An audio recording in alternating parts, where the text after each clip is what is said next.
आज हम लोग इस वीडियो में बात करेंगे एफआरओ और एससीएफ का।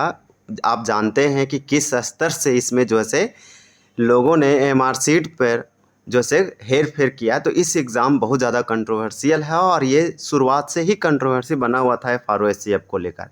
इसका आप जानते हैं कि मेंस एग्ज़ाम का रिज़ल्ट भी दे दिया गया और फिज़िकल का डेट भी दिया गया था। तो मेंस रिज़ल्ट में बहुत सारे लोगों को नहीं हुआ और जब लोगों का एग्ज़ाम भी अच्छा गया तो लोगों ने अपने आप में, जिनका नहीं हुआ तो ये तो कंफर्म सोचेंगे ही कि इस एग्ज़ाम में बहुत ज़्यादा करप्शन हुआ है। जिनको पैसा दिए हैं, जो अलग से मेंस एग्ज़ाम दिए, उन लोगों का हुआ। यहाँ तक कि इसका तो बात चल रहा है 350 से प्लस ओएमआर सीट में हेरफेर और वही एससीएफ का 150 से प्लस। तो इसमें क्या अपडेट आया जो हम आपको बता सकते हैं। तो इसमें ये आया है कि जेपीएससी अध्यक्ष को ये मालूम था कि एफआरओ और एससीएफ जैसे एग्ज़ामों में 500 से प्लस जो है से गड़बड़ी की जानकारी था ओएमआर सीट में। फिर भी अभय तिवारी एजेंसी को जो है छूट क्यों दिया गया? क्या क्या उसका भी मिली भगत था? तो इस पर हम लोग इसमें चर्चा करेंगे। सिंपल एक है कि ये एग्ज़ाम तो पहली बार इस राज्य में आया, तो क्या इस यहाँ के जो है कैंडिडेट अभ्यर्थियों का हक नहीं है?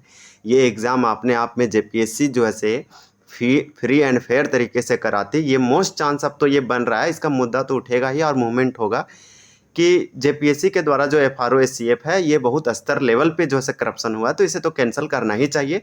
इसमें सिर्फ मेंस का ही बात नहीं है, मेंस ही कैंसिल नहीं होगा, इसमें पीटी भी होगा, क्योंकि पीटी से ही इसका जो है ज़्यादा करप्शन हो रहा था, ज़्यादा हेरफेर किया जा रहा था। उसके बाद मेंस में जो पीटी क्वालिफाई किया उसको मेंस में भी कराया गया, क्योंकि ऑब्वियसली जो पीटी नहीं क्लियर कर सकता तो मेंस में भी थोड़ा सा उन लोगों के लिए टफ ही हो सकता है।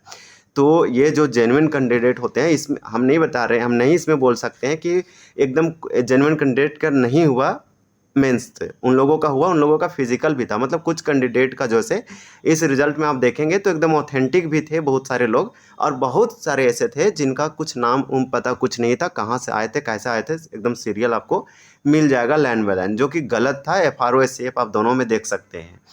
तो जो जेन्युइन होते हैं ना, जिनको नहीं हुआ उनका एनर्जी भी चला जाता है। अब मान लीजिए फिर से एग्ज़ाम होता है तो आपका तो एनर्जी गया, आपका समय भी गया, आपका एज भी निकल रहा, बहुत सारे इसमें कंडीशन लग जाते हैं। इस तो भी एग्ज़ाम को कैंसिल होना चाहिए। जेन्युइन जिनको भी जो ऐसे तैयारी किए हैं, जिनके भी जो कैंडिडेट हैं, उनको यहाँ पे सफलता मिल सकेगा। इस प्रकार से 2000 प्लस जो है इसमें आप जानते हैं कि मेंस दिया और 700 का रिजल्ट दिया गया, तो 700 कौन कैंडिडेट हैं?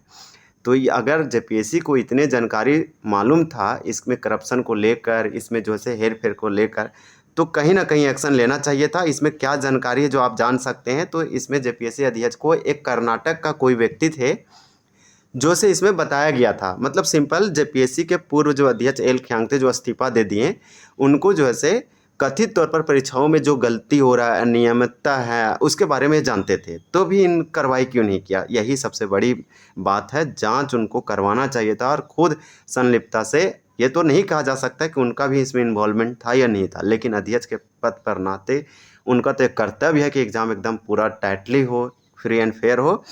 तो कर्नाटक का एक व्यक्ति थे जो 1 जनवरी 2026 को ये जेपीएससी के अध्यक्ष को ईमेल करते हैं, पत्र लिखते हैं, ऑफिशियली एकदम लिखित रूप में जो है एक पत्र भेजते हैं मेल के द्वारा। इसके एड्रेस पर कोई ईमेल वगैरह लिफाफे के थ्रू भेजे होंगे।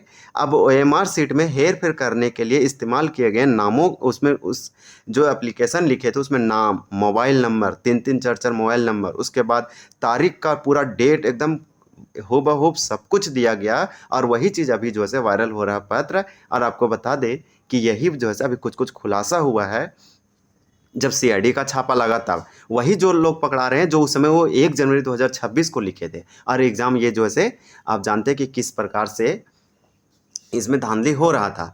तो 1 जनवरी 2026 को जेपीएससी अध्यक्ष को जो है पत्र भेज दिया गया था और उसमें नाम लिखा गया था अभय तिवारी, और भी कुछ कुछ लोगों का नाम जो जो अभी पकड़ा रहे हैं और जेल, मतलब कि सीआईडी अपना हिरासत में ले रही है।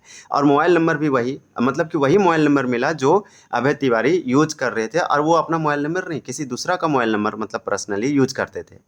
इसके बाद पत्र में जैसे मैं आपका एफआरओ वन रेंज लिख के आप बोल सकते हैं वन क्षेत्र पदाधिकारी यानी सहायक एससीएफ यानी कि सहायक वन संरक्षक परीक्षाओं में 500 ओएमआर सीट में छेड़छाड़ का आरोप लगाया था उस पेपर में। मतलब उस एप्लीकेशन में लिखा गया था, जो ईमेल भी किया गया था यार, गोपनीय रूप से किया गया था। लेकिन क्या वो जेपीएससी अध्यक्ष तक नहीं पहुंचा था?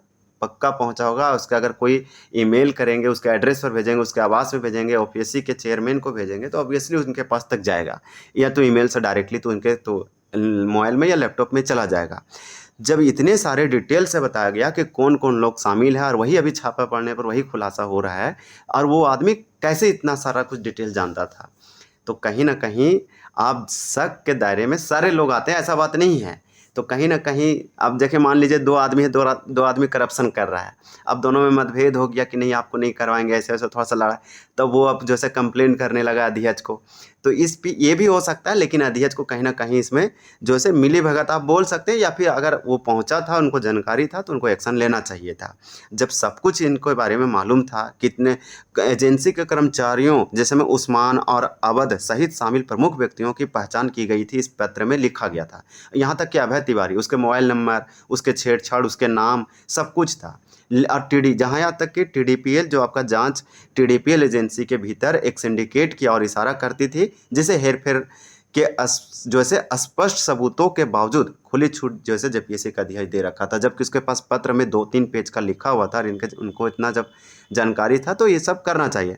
अभय तिवारी जो एक एजेंसी कर्मचारी और उम्मीदवार दोनों थे। अब सोचिए, कर्मचारी टीडीपीएल के कर्मचारी भी, आप उम्मीदवार भी, कैंडिडेट भी, मतलब कि जिस जॉब मतलब जो भर्ती करा रहा है उसका ही आदमी अगर उसमें जाने लगेगा, तो फिर कथित तौर पर आप समझिए कि इन सभी गतिविधियों के समन्वय के लिए अपंजीकृत मोबाइल नंबरों का उपयोग किया गया, एकदम गलत तरीके से। जनवरी के पत्र में दी गई एकदम विशिष्ट जानकारी के बावजूद जो अध्यक्ष थे वो कथित तौर पर कोई कार्रवाई नहीं करते हैं, तो उनकी ईमानदारी पर सवाल तो उठेगा ना। इस एग्ज़ाम को तो कैंसिल करना ही चाहिए। तो बात उठ ही रहा है, जिस लेवल पे इसमें करप्शन किया है, लोग हेरफेर किया है, विशेष रूप से उनके बार बार और बिना स्पष्टीकरण के। आप जानते हैं कि खबरों में आ रहा है कि विदेश दौरा गए हैं, तो ये सब अलग बात है।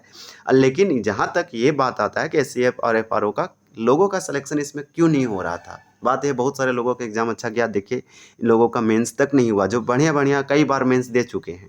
यहाँ तक कि सीआईडी का जांच की बात करें तो सीआईडी वर्तमान में श्वेता गुप्ता, एजेंसी के निर्देशक रामवीर सिंह सहित कई गिरफ्तारी व्यक्तियों को पूछताछ कर रही है। हाल ही की गिरफ्तारियों ने जेपीएससी के वरिष्ठ अधिकारियों यानी निजी कर्मचारियों को भी एमआर छेड़छाड़ मामले में छोड़ दिया। तो इस प्रकार से आप देख रहे हैं, जब इस खुलासा हो रहा है और वो पत्र में वही जानकारी मिल रहा है, जो अभी कुछ कुछ कार्रवाई हो रहा है उसमें भी वही सब लोग फंस रहे हैं जो उस पत्र में नाम था।